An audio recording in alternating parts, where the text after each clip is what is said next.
12th standard மேத்தமேட்டிக்ஸில் rank of a matrix ஒரு important 5 mark question. அதில் இந்த ரேங்க்குக்காக சில ப்ராப்ளம்ஸ்லாம் கொடுத்துருக்காங்க. முதல்ல ரேங்க் கண்டுபிடிக்கிறதுக்கு அதுக்காக ஒரு டிஃப்ரெண்ட் மெத்தட்ஸ் யூஸ் பண்ணியிருக்காங்க. மைனர் மெத்தட்னு ஒன்று, அதான் மைனர் மெத்தட் தான் சப்ஸ்கொயர் மெத்தட்னு சொல்லுவோம். அதே மாதிரி பார்த்தீங்கன்னா row reduction method, it is called clean up method அப்படின்னு சொல்லுவோம். HLN method. இந்த ரெண்டு மெத்தடில் எதை வேணாலும் நம்ம எதை எதை எதுக்கு பயன்படுத்தணும் அப்படின்னு ஒரு கணக்கு இருக்குது.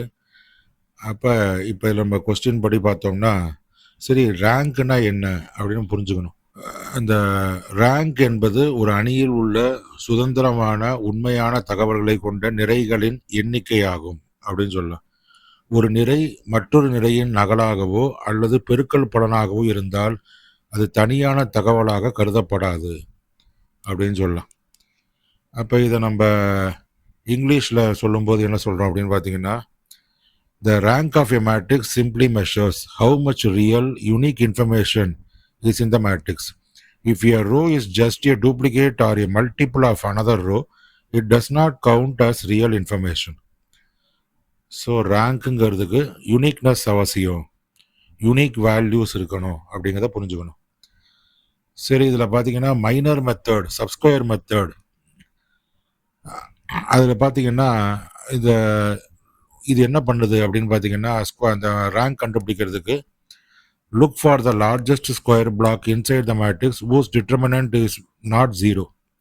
டிட்டர்மினன்ட் நாட் ஜீரோன்னு பார்த்து, அதாவது உள்ளுக்குள்ளே இருக்கக்கூடிய இப்போ 3x3 மேட்ரிக்ஸ் இருக்குன்னா அதுக்குள்ளே 2x2 மேட்ரிக்ஸ் வந்து டிட்டர்மினன்ட் வந்து நாட் ஜீரோவான்னு பார்க்குறதுக்கு அதை யூஸ் பண்ணி நம்ம ரேங்க் மேட்ரிக்ஸ் கண்டுபிடிக்கலாம். For example, find the largest possible square for A 3x3 matrix. So இந்த மைனர் மெத்தடில் பார்த்தீங்கன்னா அதில் எப்படி ஒர்க் ஆகுதுன்னு பார்ப்போம்.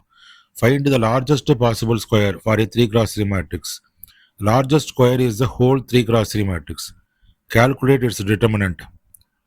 இப்போ வந்து ஒரு மேட்ரிக்ஸ் இருக்குது, மேலே ஏ இஸ் ஈக்குவல் டு 1 2 3 2 4 6 0 1 2, நான் ரோ மெத்தடில் சொல்கிறேன். இப்போ இதை வச்சு தான் நம்ம என்ன பண்ண போகிறோம், அந்த டிட்டர்மினண்ட்டை கால்குலேட் பண்ணோம். டிட்டர்மினண்ட் ஆஃப் ஏ அப்படிங்கும்போது 1 × 4 × 2 - 6 × 1, 1 × 4 × 2 - 6 × 1.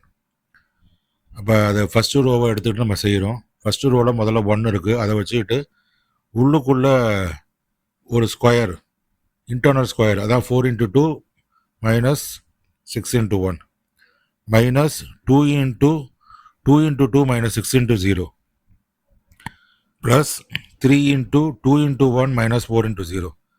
இப்போ டிட்டர்மினன்ட் ஆஃப் ஏ என்ன கிடைக்கும்னு பார்த்தீங்கன்னா 1 × 8 - 6 - 2 × 4 - 0 plus 3 × 2 - 0 is equal to 2 - 8 + 6 is equal to 0. Since the result is 0, அப்போ ரிசல்ட் 0 ஆகிடுது. The rank cannot be 3.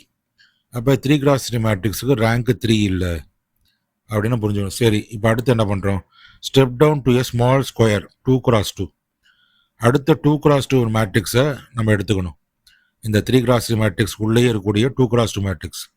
அப்போ எதை எடுத்துக்கலாம், 4 6 1 2ன்னு இருக்குல்ல, அதை எடுத்துக்கிறோம். எடுத்துக்கிட்டு கால்குலேட் இட்ஸ் டிட்டர்மினன்ட். அப்போ 4 × 2 - 6 × 1, 4 × 2 - 6 × 1 is equal to 8 - 6 is equal to 2. Conclusion, since 2 is not equal to 0, we found a non-zero 2x2 matrix. So rank வந்து 2. இதுதான் வந்து மைனர் மெத்தட். அடுத்தது பார்த்தீங்கன்னா ரோ ரிடக்ஷன் மெத்தட். இந்த ரோ ரிடக்ஷன் மெத்தடை க்ளீன் அப் மெத்தட்னு சொல்லலாம். Use basic row arithmetic to turn as many rows into all zeros as possible.